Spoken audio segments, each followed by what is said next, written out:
اعوذ باللہ من الشیطان الرجیم بسم اللہ الرحمن الرحیم۔ نسخ حکم و تلاوت، ہم نسخ کے بارے میں پڑھ رہے تھے، نسخ کی قسموں کے سلسلے سے۔ تو نسخ کی پہلی قسم پڑھ چکے جو قرآن میں واقع نہیں ہوئی ہے۔ دوسری قسم پہلی قسم جو تھی نسخ حکم و تلاوت تھی، دوسری قسم جو ہے وہ نسخ تلاوت و بقائے حکم ہے کہ آیت ہٹا دی گئی ہے لیکن اس کا حکم باقی ہے۔ اس میں یہاں ہے کہ مراد اس سے یہ ہے کہ الفاظ آیات جو ہیں وہ قرآن مجید میں نہیں ہیں، اس کو ذکر نہیں کیا گیا ہے، لکھا نہیں گیا ہے، لیکن وہ آیت جو تھی پہلے اس کا حکم باقی ہے۔ وہ اس کے لیے مثال جو پیش کی جاتی ہے اس طرح کے نسخ کی وہ یہ جملہ ہے، الشیخ و الشیخۃ اذا زنیا فرجموہما البتۃ نکالا من اللہ واللہ عزیز حکیم۔ کہ چونکہ قرآن مجید کی یہ آیت نہیں ہے لہٰذا آیت میں خرابی ہم کو خود نظر آ رہی ہے نا۔ اگر آیت ہوتی تو کسی گرامر کے لحاظ سے، بلاغت کے لحاظ سے کہیں سے کوئی خرابی نہ ہوتی، مگر جب آپ غور کریں گے تو فرجموہا میں اور البتہ میں آپ کو خود بھی کمی نظر آئے گی۔ خیر اس کو میں پیش نہیں کر رہا ہوں۔ تو یہ بتایا جاتا ہے کہ یہ آیت جو ہے وہ نازل ہوئی تھی لیکن یہ آیت ہٹا دی گئی اور اس کا حکم باقی ہے۔ وہ کیا ہے؟ جب بوڑھے مرد اور عورت آپس میں زنا کریں تو ان دونوں کو سزا دی جائے گی، ٹھیک ہے، اور سنسار کیا جائے گا سزا، اور یہ عقوبت اور یہ عذاب ہے اللہ کی جانب سے، اور اللہ جو ہے وہ عزیز و حکیم ہے۔ بعض لوگ یہ کہتے ہیں کہ یہ جملہ جو ہے قرآن مجید میں پہلے تھا اور بعد میں ہٹا دیا گیا، لیکن حکم اس کا ابھی باقی ہے، یعنی چاہے جوان شادی شدہ زنا کریں چاہے بوڑھے کریں، ان کو جو ہے وہ سنسار کیا جائے گا، یہاں عمر کی قید نہیں ہے۔ تو یہ حکم تو ابھی باقی ہے لیکن آیت جو ہے وہ ہٹا دی گئی ہے۔ لیکن شیعہ کہتے ہیں کہ اس طرح کا نص جو ہے قرآن واقع نہیں ہوا اور یہ باطل عقیدہ ہے، باطل نظریہ ہے، ٹھیک ہے۔ چونکہ اس طریقے کا نظریہ بھی قبول کرنا یہ مستلزم قبول نظریہ تحریف قرآن ہے، جس کا کوئی مسلمان قائل نہیں ہے۔ گویا قرآن سے آیت ہٹائی گئی ہے، حذف تحریف بالنقیصہ، اور میں پچھلے دروس میں بیان کر چکا ہوں کہ نہ تحریف بالنقیصہ واقع ہوئی ہے قرآن میں، نہ تحریف بالزیادہ واقع ہوئی ہے، اور یہ تحریف بالنقیصہ کی قسم میں سے ہے کہ نقص واقع کیا گیا ہے قرآن میں۔ خوب تیسری قسم جو ہے نسخ حکم و بقائے تلاوت ہے۔ حکم جو ہے وہ نسخ کر دیا گیا، کینسل کر دیا گیا، مگر آیت باقی ہے قرآن مجید میں، اس کی ہم کو تلاوت کرنی ہے۔ یہ جو ہے اس طرح کا نسخ کے حکم جو ہے وہ کینسل ہو گیا مگر آیت قرآن باقی، اس کی تلاوت ہمیں کرنا ہے۔ اس کے لیے سارے اسلامی فرقے قائل ہیں کہ اس طرح کا نسخ قرآن میں واقع ہوا ہے، ٹھیک ہے۔ بس پتہ چلا کہ قرآن مجید میں صرف یہی ایک قسم نسخ کی پائی جاتی ہے کہ جہاں حکم باقی ہے مگر حکم کینسل ہو چکا ہے مگر تلاوت باقی ہے۔ اب جب ایسی قسم ہے تو ہمیں اس کے لیے آیات بھی دیکھنی پڑیں گی۔ وہ کون سی آیات ہیں جو آیات نسخ میں آتی ہیں، آیات ناسخ و منسوخ کون سی ہیں کہ جہاں پر جو ہے یہ آپ کہیں کہ حکم جو ہے وہ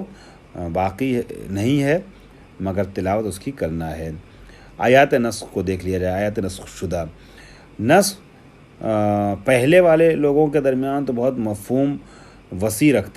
مفہوم رکھتا تھا، مفہوم وسیع، بہت سی آیتوں کو ناسخ و منسوخ مانا جاتا تھا، ٹھیک ہے۔ لیکن آج کی اصطلاح میں مفہوم وسیع نہیں ہے۔ ناسخ منسوخ کہاں کہتے ہیں؟ پہلے ہر طرح کی تبدیلی کو ناسخ منسوخ کے عنوان سے تعبیر کیا جاتا تھا، لیکن آج کی اصطلاح میں ناسخ منسوخ کہتے ہیں صرف کسی نئے حکم کا پرانے حکم کی جگہ پر قرار دیا جانا، یہ ناسخ منسوخ کی اصطلاح کے دائرے میں آتا ہے۔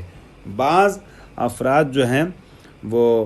پہلے والے جو نظریے کی بنیاد پر آیات ناسخ منسوخ کو جو آیات منسوخ کو 228 بیان کرتے، بہت زیادہ ہے، چونکہ ہر طرح کی تبدیلی کو نسخ سے تعبیر کیا جاتا تھا۔ لیکن نئی اصطلاح میں ہر طرح کی تبدیلی نسخ نہیں ہے، بلکہ نسخ کیا ہے؟ جہاں پر نیا حکم پرانے حکم کو کینسل کر دے۔ تو پرانے والے نظریے کے تحت جو ہے وہ 228 آیتیں جو ہیں وہ منسوخ تھیں، لیکن سیوطی نے جو ہے کثرت نسخ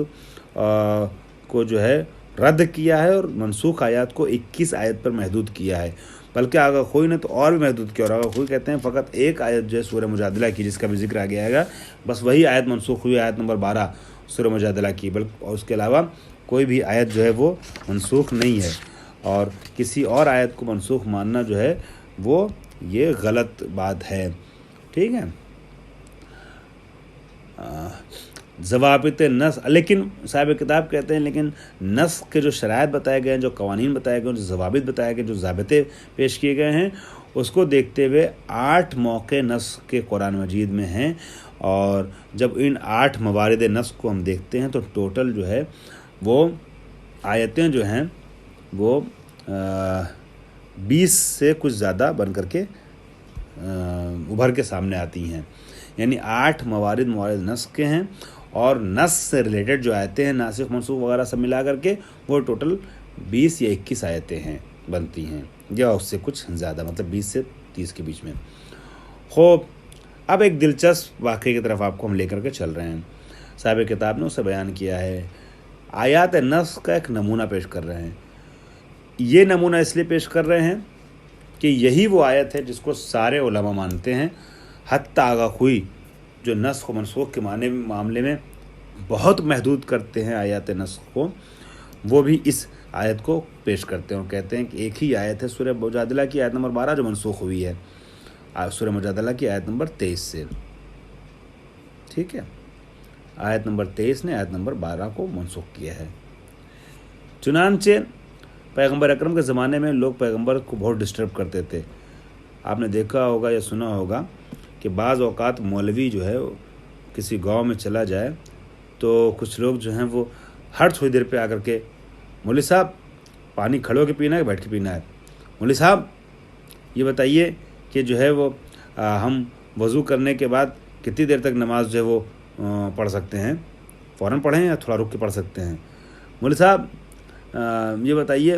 کہ جو ہے وہ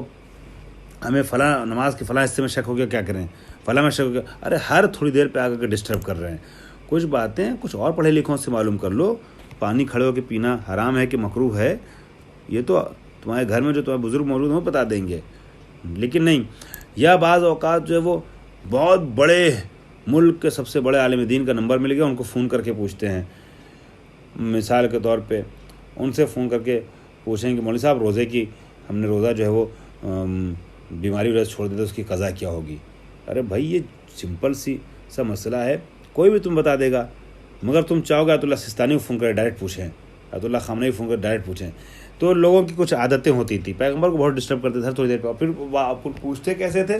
کان میں آ کر کے۔ بعض اوقات مولوی حضرات ذاکرین خطبہ بڑے بڑے جاتے ہیں مجلسیں پڑھنے کے لیے کسی جگہ، اب 1000 لوگ بیٹھے ہوئے مجلس سننے کے لیے، اب ایک صاحب آ کے کان میں دھیرے سے کچھ پوچھتے ہیں، یہ پوچھیں مولوی صاحب پانی آپ کے لیے ممبر پہ جو رکھیں وہ ٹھنڈا رکھیں کہ گرم رکھیں، ارے بھائی یہ بات تم پہلے پوچھ سکتے تھے، اب آ کے پوچھ رہے ہو تم کیوں؟ وہ خصوصیت دکھانا چاہتے ہیں، پانی رکھا ہوا ہے،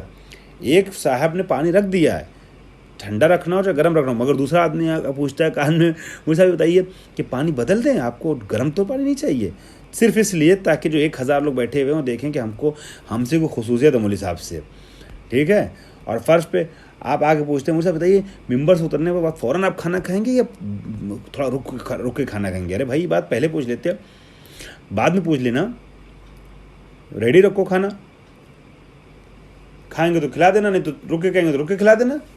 مگر نہیں، کیوں؟ خصوصیت دکھانے کی۔ تو پیغمبر کے زمانے میں کچھ لوگ تھے خصوصیت کانا پھوسی کرتے تھے، ہر تھوڑی دیر پہ مسئلہ پوچھو اور بیتو کا مسئلہ پوچھتے تھے اور پیغمبر سے کان میں، تو آیت آ گئی، اس کو کہتے ہیں نجوا، کانا پھوسی کرنے کو کہتے ہیں نجوا۔ پیغمبر جو اتنی بڑی شخصیت ہیں، ایک پرسنالٹی ہے، دین کی سب سے بڑی پرسنالٹی اور شخصیت، اس سے تم بات کر رہے ہو آ کے چپکے چپکے، نبی کو باتیں نہیں کرنے دے رہے ہو، اصحاب سے علمی گفتگو نہیں کرنے دے رہے ہو، بنیادی گفتگو نہیں کرنے دے رہے ہو، اپنے چھوٹے چھوٹے مسئلے میں الجھائے ہو، نجوا کر رہو، کانا پھوسی کر رہو، خصوصیت دکھانی لوگوں کے سامنے۔ تو آیت نے آ کے منع کر دیا، یا ایھا الذین آمنوا اذا ناجیتم الرسول فقدموا بین یدی نجواکم صدقۃ ذلک خیر لکم واطہر فإن لم تجدوا فإن اللہ غفور رحیم۔ اے ایمان والو، جب نبی سے نجوا کرو، کانا پھوسی کرو، دھیرے سے آ کے بات کرو، کچھ پوچھو، مسئلہ پوچھو، کچھ بات کرو، تو پھر پہلے اس کے صدقہ دے دو نجوا کرنے سے پہلے، یہ تمہارے لیے اچھا ہے اور یہی تمہاری پاکیزگی کی سبب بھی ہے۔ ہاں اگر نہیں ایسا کر سکتے تو الگ بات ہے، پھر اللہ غفور الرحیم ہے۔ اب جب آیا نجوا آ گئی اور صدقے کا حکم ہو گیا تو سب کو سانپ سوکھ گیا، سب غائب ہو گئے۔ اب کوئی نہیں آ کر کے نبی سے سوال کرتا ہے، چونکہ سوال یا تو بے تکے تھے جس کی ضرورت نہیں ہے اس لیے نہیں سوال کر رہے ہیں، یا ان کو شریعت سے اتنی محبت نہیں ہے کہ آ کر کے پیسہ خرچہ کر کے شریعت کے سوال وہ احکام کو معلوم کریں۔ مگر جس کو شریعت سے ہمدردی تھی اس علی مرتضیٰ علیہ السلام نے آ کے نبی سے سوال کیا، اور نبی اکرم روایت میں ایک تفسیری روایت میں کہ 1 دینار کو پھٹ کر کرایا چینج کرایا 10 درہم میں تبدیل کے بولا کارات نے اسی کام کے لیے، اور 10 بار آ کر کے الگ الگ موقع پہ سوالات کیے اور صدقہ دیا 10 بار، 1 درہم 10 درہم صدقہ دیا، مگر کوئی بھی مسلمان اس کام کے لیے آگے نہیں بڑھا، صرف امیر المومنین کی ذات تھی۔ تو اب اس کے بعد جب کوئی آگے نہیں بڑھا، کسی نے صدقہ نہ دیا، دین کی راہ میں خرچ کرتے ہوئے نبی سے سوال نہ کیا دین کا، تو پھر آیت آ گئی، اور آیت نے اب چونکہ متوجہ تو کر دیا تھا کہ فالتو تم جو مزاحمت ایجاد کرتے ہو، ڈسٹرب کرتے ہو، نہ کرو، تو تنبیہ تو ہو گئی۔ اب آیت آئی اور پچھلی والی آیت کے حکم کو کینسل کر دیا، صدقے والی آیت کو، صدقے والے حکم کو، اور آیت آئی اشفقتم ان تقدموا بین یدی نجواکم صدقات وَإِذْ لَمْ تَفْعَلُوا وَتَابَ اللَّهُ عَلَيْكُمْ فَأَقِيمُوا الصَّلَاةَ وَآتُوا الزَّكَاةَ وَأَطِيعُوا اللَّهَ وَرَسُولَهُ وَاللَّهُ خَبِيرٌ بِمَا تَعْمَلُونَ۔ آیا تم ڈر گئے کہ تم جو ہے وہ محرمانہ گفتگو کرنے سے پہلے صدقہ دے دو؟ اب اگر ایسا ہے تو سنو، خداوند عالم نے تمہیں بخش دیا، اور اب تم نماز پڑھو، زکوٰۃ ادا کرو، اور اللہ اور رسول کے اطاعت کرو، اور جو کچھ تم کرتے ہو سب سے باخبر ہے خدا۔ اس آیت میں جو ہے محتوا نسخ ہوا ہے، ٹھیک ہے، میٹر نسخ ہوا ہے، لیکن آیت قرآن میں آج بھی سورہ مجادلہ میں ہے، اور باقی ہے، اور قیامت رہے گی، اور اس کی تلاوت کی جاتی رہے گی۔ یہ ہے نسخ وہ کہ جو قرآن میں واقع ہوا ہے، اس کے علاوہ دوسرا کوئی بھی نسخ قرآن واقع نہیں ہوا ہے۔ اب آ جائیے ایک نقطہ جو پچھلے درس میں تھا، شرائط نص سے پہلے، اس کو میں نے بیان نہیں کیا تھا، اسے پیش کر دیتا ہوں۔ ایک سوال ابھرتا، اس کا جواب دیا جا رہا ہے۔ ممکن ہے ایک شبہ مطرح ہو کہ آیات منسوخ کو قرآن میں رکھنے کی ضرورت کیا ہے، ٹھیک ہے، اس کا فائدہ کیا ہے کہ جب اس کے محتوا سے ہم کو کوئی کام نہیں ہے، حکم کینسل ہو گیا ہے، تو کیوں منسوخ والی آیت رہی؟ تو اس کا جواب یہ، پہلی بات تو یہ کہ آیات ناسخ و منسوخ کا قرآن میں رہنا شریعت کی تشریع احکام کی سیر تدریجی کو بتاتا ہے کہ پہلے کیا حکم تھا، پھر کیا حکم ہوا، پھر کیا حکم ہوا۔ اس سیر تدریجی کو سمجھنے کے لیے آپ کو آیات قرآن کو آیات ناسخ و منسوخ پڑھنا پڑے گا۔ جیسے اگر ہم اس آیات ناسخ و منسوخ مانے جو شراب والی آیت تھی، تو پتہ چلے گا کہ پہلے مرحلے میں شراب کو برا کہا گیا، پھر اس کے بعد جو ہے وہ شراب کو کہا گیا تھوڑا فائدہ بھی ہے، تھوڑا نقصان بھی ہے، پھر کہا گیا شراب بری ہے، پھر کہا گیا نماز کے وقت میں پڑھو، پھر کہا گیا کہ کلی طور پہ نہ پڑھو، شراب حرام ہے۔ تو یہ شراب جو حرام ہوئی مطلقاً طور پہ چوتھے مرحلے والی حرام ہوئی ہے۔ تو اگر ہم پچھلی 3 آیتوں کو منسوخ مانتے ہیں تو یہ آیت نجوا کو دیکھ لیجئے، تو یہ سیر تدریجی شریعت کی سمجھ میں آتی ہے قرآن کی ان آیتوں کو پڑھنے کے بعد، اس لیے رہنا ضروری ہے۔ دوسری بات یہ ہے کہ قرآن مجید کے بیان وہ اعجاز بیانی کو نہیں سمجھا جا سکتا ہے، اس میں خلل واقع ہوگا، کچھ آیاتوں کو ہٹا دیں گے تو قرآن جس طریقے سے فساد و بلاغت کے ساتھ چل رہا ہے اس میں خلل واقع ہوگا قرآن کی آیات کو ہٹانے کے نتیجے میں، لہٰذا قرآن کو جیسے اللہ نے نازل کیا ویسے ہی رکھا جائے گا۔ ایک چیز اور بھی عرض کر دوں کہ آیت ناسخ اگر رہ جائے گی اور منسوخ نہیں رہے گی تو ناسخ کا سمجھنا مشکل ہو جائے گا منسوخ آیت کے نہ رہنے پہ۔ یہی آیت نجوا کو اگر دیکھ لی، اشفقتم، کیا تم ڈر گئے؟ اب یہ کیسے پتہ چلے گا کیوں اللہ نے کہا تم ڈر گئے؟ اس کے پہلے والے آیت دیکھ کر کے کہ جو منسوخ ہے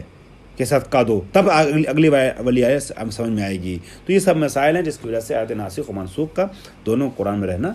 بہتر ہے۔ وآخر دعوانا ان الحمد للہ رب العالمین۔